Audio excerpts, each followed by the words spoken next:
नमस्कार। आज हम एक कहानी के पहले हिस्से पर गौर कर रहे हैं जिसका नाम है द इको बिलो।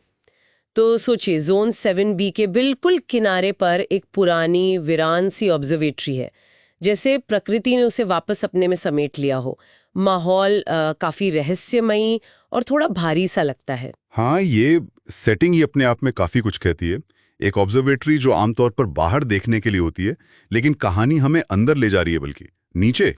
शायद ये बाहरी दुनिया और अंदर के सच के बीच का इशारा है। बिल्कुल। और कहानी का जो मुख्य पात्र है केल विरल, 17 साल का लड़का, बताया गया है कि उसकी आंखें तो तेज हैं, पर उसके अंदर क्या चल रहा है वो पढ़ना मुश्किल है। और वो यहाँ लौटा है एक अजीब सपने की वजह से।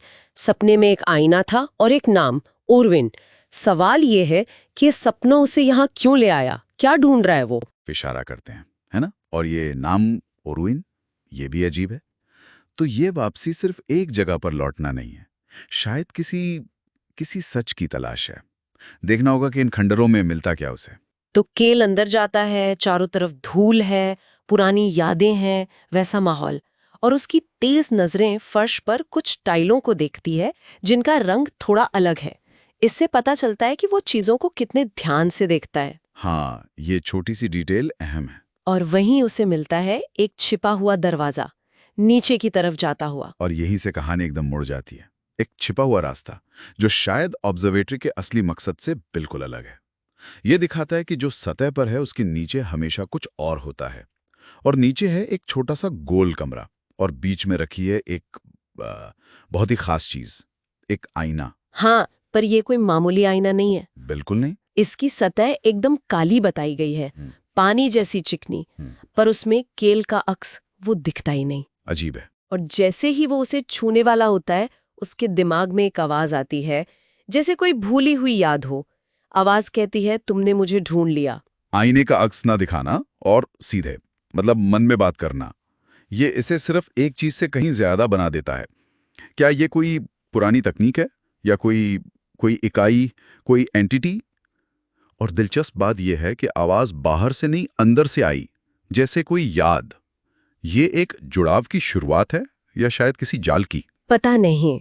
जैसे ही केल उसे छूता है, कमरा जैसे जाग उठता है।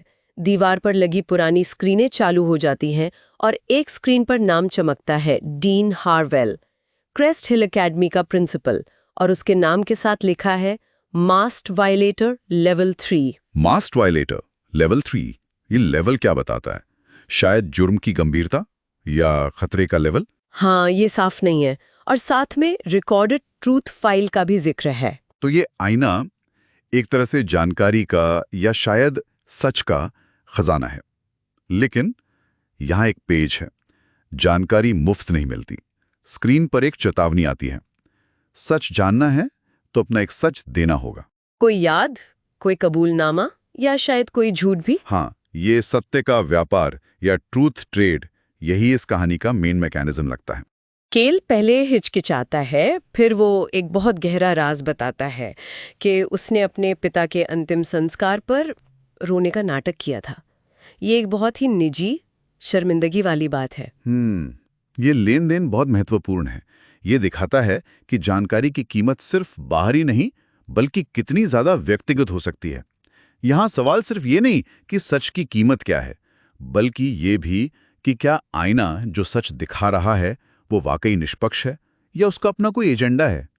ये सिर्फ ताकत और जिम्मेदारी की बात नहीं है, ये तो सच की प्रकृति पर ही सवाल उठा रहा है। सही कहा।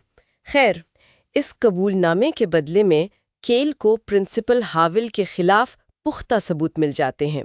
वीडियो, रिपोर्ट्स, यहाँ तक कि पीड़ितों के चेहरे भी। जानकारी काफी चौंकाने वाली है। वो गुमनाम तरीके से ये सब लीक कर देता है। और नतीजा तुरंत सामने आता है। हाविल गिरफ्तार हो जाता है। हाँ, और इंटरनेट पर एक नया नाम उभरता है, द सीयर। एक भ्रष्ट आदमी का पर्दाफाश तो हो गया, लेकिन केल को कोई जीत जैसी फीलिंग नहीं आती। उसे लगता है जैसे उसे किसी बहुत बड़े खेल में बस बुलाया गया है।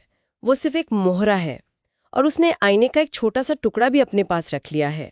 उससे महसूस होता है कि वो टुकड़ा उसे देख रहा है। ये सिर्फ एक यादगार नहीं रही अब। हाँ, ये उस ताकत से कनेक्शन बन गया है, शायद निगरानी भी। तो हमने क्या देखा?